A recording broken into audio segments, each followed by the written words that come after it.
مولاي صل وسلم دائما أبدا على حبيبك خير الخلق كلهم.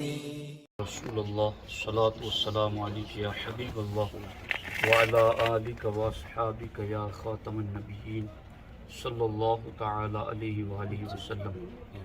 دوستان محترم، اللہ کے فضل و کرم، حضور علیہ الصلاۃ والسلام کی عنایتوں کے صدقے اس وقت ہمارا یہ نوری قافلہ جبل نور کی طرف رواں دواں ہے. جبل نور کے بارے میں سرکار اعلیٰ حضرت ارشاد فرماتے ہیں، قسمت سور و حرا کی حرص ہے، چاہتے ہیں دل میں گہرا غار ہم. دوستان محترم، اللہ کے رسول صلی اللہ تعالیٰ علیہ وسلم پر وحی کی ابتدا سچے خوابوں کے ذریعہ ہوئی. سرکار دو عالم صلی اللہ علیہ وسلم جو خواب دیکھتے، صبح کی سفیدی کی طرح وہ خواب سامنے جلوگر ہو جاتے. پھر اللہ کے رسول صلی اللہ علیہ وسلم کو تنہائی محبوب ہو گئی، یہاں تک کہ اللہ کے رسول صلی اللہ علیہ وسلم کئی دن کا توشہ یعنی کھانا لے کر غار حرا تشریف لاتے تھے، اور سرکار دو عالم صلی اللہ علیہ وسلم غار حرا کی خلوتوں میں اللہ کی عبادتوں میں مصروف رہتے، یہاں تک کہ حضرت جبریل امین سورہ اقرا کی ابتدائی 5 آیتیں لے کر غار حرا میں تشریف لائے. اللہ کے رسول صلی اللہ علیہ وسلم کی خدمت میں آ کر انہوں نے عرض کیا، اقرا، آپ پڑھیے. سرکار دو عالم صلی اللہ علیہ وسلم نے فرمایا، ما انا بقاری، میں پڑھنے والا نہیں ہوں. انہوں نے پھر کہا، اقرا، پڑھیے. سرکار نے پھر کہا، ما انا بقاری. انہوں نے پھر کہا، اقرا، تو سرکار نے فرمایا، ما انا بقاری. یہاں پر کچھ لوگ یہ ترجمہ کرتے ہیں کہ میں پڑھنا نہیں جانتا، حالانکہ یہ ترجمہ کرنا غلط ہے. اللہ کے رسول صلی اللہ علیہ وسلم یہ فرما رہے ہیں کہ میں پڑھنے والا نہیں ہوں. یہاں تک کہ جبریل امین نے 4تھی مرتبہ یہ کہا، اقرا بسم ربک الذی خلق، پڑھیے اس رب کے نام سے جس رب نے آپ کو پیدا کیا. تو پھر اللہ کے رسول صلی اللہ علیہ وسلم نے پڑھنا شروع کر دیا. جن لوگوں نے یہ ترجمہ کیا کہ میں پڑھنا نہیں جانتا، تو 3 مرتبہ کہنے کے بعد 4تھی مرتبہ سرکار نے کیسے پڑھنا شروع کر دیا؟ حقیقت میں سرکار اپنے رب کے نام سے پڑھنے کا آغاز کرنا چاہتے تھے، اس لیے اللہ کے رسول صلی اللہ علیہ وسلم نے بِاسْمِ رَبِّكَ الَّذِي خَلَقَ پڑھنے کے بعد آپ نے پڑھنے کا آغاز کیا.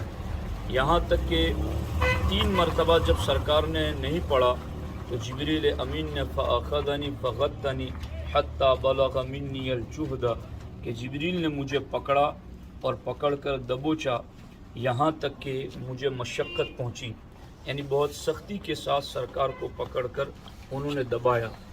لیکن یہاں پر اگر اس کے فاعل کو بدلا جائے تو اس کا ترجمہ یہ بھی ہوتا ہے کہ اللہ کے رسول علیہ السلام فرماتے ہیں گویا کہ جبریل نے مجھے پکڑ کر دبایا، اور اتنے زور سے دبایا کہ یہاں تک کہ جبریل مشقت میں پڑ گئی. یعنی انہوں نے خوب دبانا چاہا لیکن پھر بھی میری جو جسمانی طاقت تھی وہ زیادہ تھی.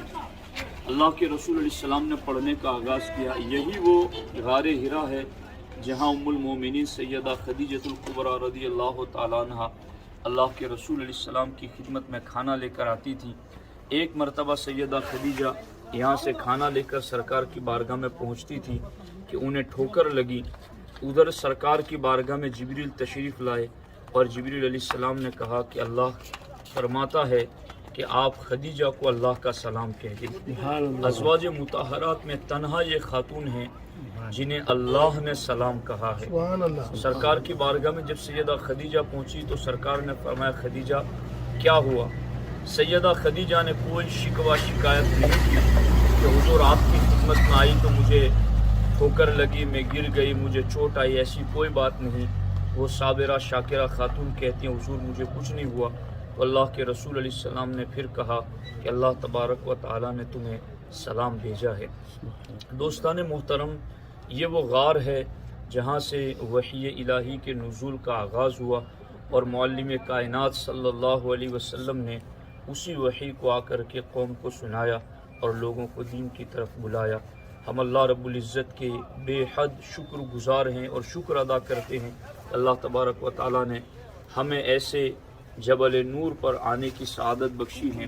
یہاں ان لوگوں کو بھی اپنا نقطہ نظر درست کر لینا چاہیے جو اللہ کے رسول صلی اللہ علیہ وسلم کو نور نہیں مانتے ہیں۔ حالانکہ یہاں جگہ جگہ لکھا ہوا ہے جبل نور، جبل نور، جبل نور، اور حضرت عثمان غنی کو بھی ذو النورین کہتے ہیں۔ تو قابل غور بات یہ ہے کہ جس نبی کے قدم رکھنے سے پہاڑ نور بن جائیں، جو نبی اپنی 2 بیٹیاں کسی کے عقد میں دے دے وہ 2 نور والے ہو جائے، وہ نبی بذات خود کیوں نور نہیں ہے؟ وہ نبی اس قدر نور ہیں کہ وہ جسے چاہتے ہیں اسے بھی نور بنا دیتے ہیں۔ اللہ کا کرم ہے ہمارا یہ نوری قافلہ اس جبل نور پر آج موجود ہے۔ اللہ کریم کی بارگاہ میں دعا ہے رب ذوالجلال ہماری حاضری کو قبول فرمائے، اور اللہ تبارک و تعالی وحی الہی کے نزول کے آغاز کی اس جگہ کے صدقے ہمیں علم نافع عطا فرمائے، اور قرآن کی وحی کے اسرار و رموز پر اللہ ہمیں واقفیت عطا فرمائے۔ اللہ ہمارے پورے قافلے کی مغفرت فرمائے، اور ہمیں جن جن لوگوں نے دعاؤں کی درخواست کی ہے یا اللہ تو ان سبوں کی مغفرت فرما۔ یا اللہ دین و سنیت کے جو کام ہم نے شروع کر رکھے ہیں انہیں پائے تکمیل تک پہنچا، اور اس کی تکمیل کے لیے غیب سے اسباب پیدا فرما۔ دیگر بہت سارے ہمارے منصوبے ہیں یا اللہ، غار حرا، غار ثور، جبل نور، ان تمام مقدس جگہوں کا صدقہ ہمیں اپنے ان تمام مقاصد میں کامیابی عطا فرما۔ صلاۃ و سلام علیک یا رسول اللہ وعلی آلک و اصحابک یا شفیعنا یوم الجزاء برحمتک یا ارحم الراحمین۔